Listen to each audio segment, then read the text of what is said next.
Rosie Critelli with my co-anchor Dan Chagnon. Welcome to another edition of Raider Playbook. As the fall season hits the mid-year point, let's check in with the varsity records. The Harriers continue to make strides competing at a high level. Senior Chloe Jelly, sophomore Ella McCreesh, and Shauna Lewis all earned medals in the Eastern Shore Invitational. Girls soccer on a 3-game winning streak check in with the record 6-5. Bella Gunshevsky has been piling up the points. And boys soccer checks in with the record 5-10-2. With a big win over SEC rival Caldwell. The volleyball team under Coach Nick Castro checks in with the record 8-7 and are looking forward for the upcoming tournament. Girls tennis has improved with the record of 7-6. And in the Red Hot Raiders coming off with their impressive win over County Pot Power Montclair, improved to 6-0 with quarterback Ann Candido throwing the touchdown and ran 2 leading to the Raiders. As the Nutley cross country team continues to succeed, let's take a look at their new assistant coach, Ms. Torito. So as a first-year assistant, what does your role encompass? It basically encompasses helping the head coach, Mr. Ryan, develop workouts, develop plans for all of our runners, sometimes tweaking it for each individual runner, and ultimately leading up to the meets at the end of the week and ultimately the championship season at the end of the season, which we're nearing. Okay. So what are the biggest challenges for your young runners? For the younger runners, it's really just experience. They got a lot of experience now at down the street at Brookdale, and they were able to run. Now they got a feel for that course.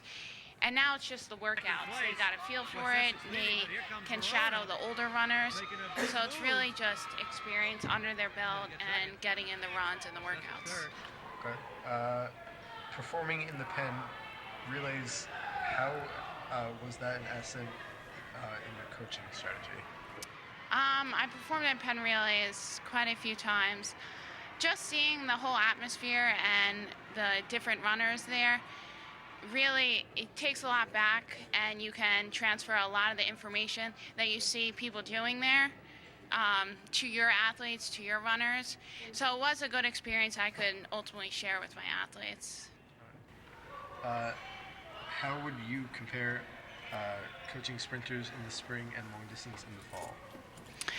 The biggest difference are the workouts and even the recovery days. They're 2 completely polar opposite events. Long sprinters, you have shorter workouts, but it doesn't mean they're any easier than, let's say, the distance runners and the cross-country runners, because they're ultimately training for different events. But either way, I enjoy them both. That's great. Thank you for joining us, and good luck on the upcoming state competition. While the Raiders rolled to their 4th straight win, we talked to senior Craig Merkel about the progress of the Raider football team. So Craig, going into game week against Montclair, what were some keys to your game plan? We worked a lot about containing their running back and their wide receiver, 2 very good players. I think actually their wide receiver is going D1, very good kid. And while you're breaking so many school records for rushing yards, are there any other players you think deserve some recognition? I think not necessarily certain players, but I think the whole team. I mean, everybody's playing well. We're all playing together. But definitely other seniors. I mean, a few juniors are stepping up. But I wouldn't really call someone out. We definitely all are playing well. What was the scene like in the locker room after your big win against Montclair? It was crazy. I mean, everybody was screaming, yelling, chanting, music blasting. It was a sweet scene. It was almost like when somebody wins something in on a movie, it was like that. It was crazy. So as we approach midway in the season, what are your team's goals that you guys are trying to achieve this year? We're thinking long-term state championship, but definitely to make it into the playoffs. I mean, our next few games are all conference games, so we definitely have to do well in these 5. So how do you keep the team from getting overconfident and staying grounded? Oh, we got to go into every game that you never know what's going to happen. Everybody is pretty much a selfless opponent. I guess you could say selfless opponent. You never know what the outcome's going to be. I mean, undefeated team could always lose to an 0-5 team. You never know. Well, thank you so much for joining us. We wish you and your teammates success in your future games. From NHS TV, I'm Rachel D'Antonio. We wish Craig and all the Raiders good luck in their upcoming schedule. In this segment of Question of the Week, we challenge our students and staff to see if they can name all the New York sports teams. Can you name all of the professional sports teams out of New York? The Mets, the Yankees, the Giants, the Jets, the Rangers, and I think the Nets and the Knicks, I think. Yeah, I think that's it. Okay, the Rangers, the Islanders, the Nets, the Knicks, the Mets, the Yankees, the Red Bulls, the New York soccer team. That's a separate thing.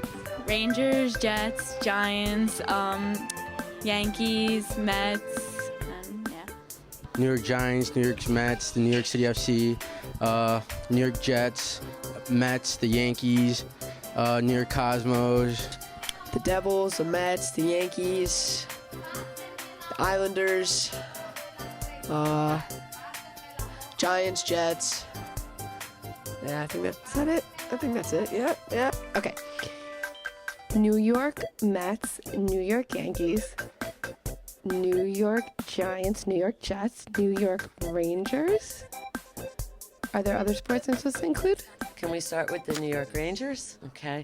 The New York Islanders, the New York Giants, New York Jets, the Mets, the Yankees.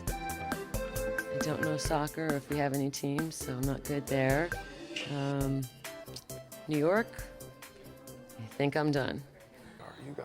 I wouldn't be able to name half of those. How about you, Dan? I don't think I could have either. For Dan Chagnon and the staff of the Raider Playbook, hope your team turns out a winner.